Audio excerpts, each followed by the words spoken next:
قرآن میں آیا کہ پاک مردوں عورتوں کے لیے پاک عورتیں ہیں مردوں کے لیے بنائی گئی ہیں، لیکن اگر ظاہری الفاظ پر جائیں تو حقیقت ایسی نہیں ہے۔ قرآن میں اللہ تعالیٰ نے اس کے بارے میں میری ویڈیو ریکارڈ ہے، پاک مردوں کے لیے پاک عورتیں، اور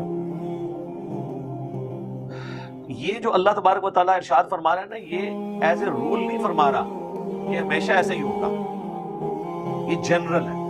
اور دوسرا، اللہ تبارک و تعالیٰ بیسیکلی یہ کہہ رہا ہے کہ پاک مرد ہی اس قابل ہیں کہ ان کی عورتیں پاک ہوں، اور پاک عورتیں ہی اس قابل ہیں کہ وہ پاک مردوں کے عقد میں ہوں۔ کانٹیکسٹ کیا چل رہا ہے؟ کافروں کے حوالے سے، بے حیا لوگوں کے حوالے سے۔ اس سے بھی بڑی بات قرآن میں یہ کہ زانیہ مرد اور عورت اس قابل ہے کہ وہ زانی مرد و عورت کے ساتھ شادی کریں، پاک لوگوں کے ساتھ کیوں شادی کرتے ہیں؟ اللہ تعالیٰ یہ اس اعتبار سے کہہ رہا ہے کہ برے لوگ بروں میں ہی جائیں، اچھوں کے متھے نہ لگیں۔ یہ نہیں ہے کہ دنیا میں جتنے اچھے لوگ ہیں تو سب کی بیویاں اچھی نکلیں گی،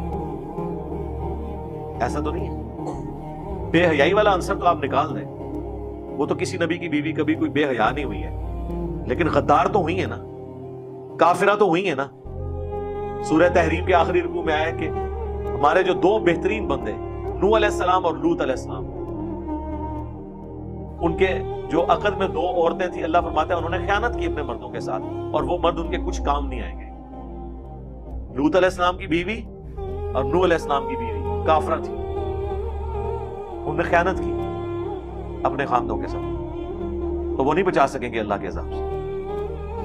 آپ کوئی شخص کہے کہ ایک نبی کی بیوی کس طرح اس طرح ہو سکتی ہے؟ چلو بیوی تو پھر بھی کوئی دوسری جنس ہے، دوسرے خاندان سے آئی ہوگی۔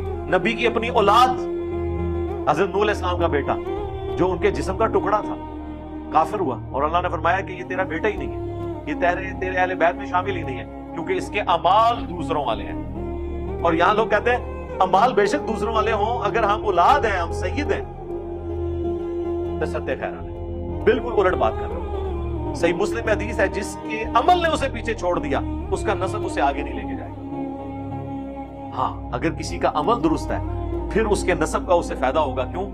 اللہ نے تو بنی اسرائیل کو چن لیا تھا تمام جہان والوں میں، اور اب بنو اسماعیل کو چنا ہے۔ پھر جنتی عورتوں کی سردار فاطمہ ہی ہوگی۔ اگر اعمال بھی ہیں تو نسبت نے ان کو ایلیویٹ کر دیا، پھر جنتی نوجوانوں کے سردار حسن و حسین ہی ہوں گے رضی اللہ عنہما۔ اعمال بھی تھے اور نسبت نے ان کو ایلیویٹ کر دیا۔ تو یہ بیلنس کرنا چاہیے، صرف نسبت بھی کوئی چیز نہیں، صرف اعمال بھی کوئی چیز نہیں، دونوں کو مل کے ہوتا ہے۔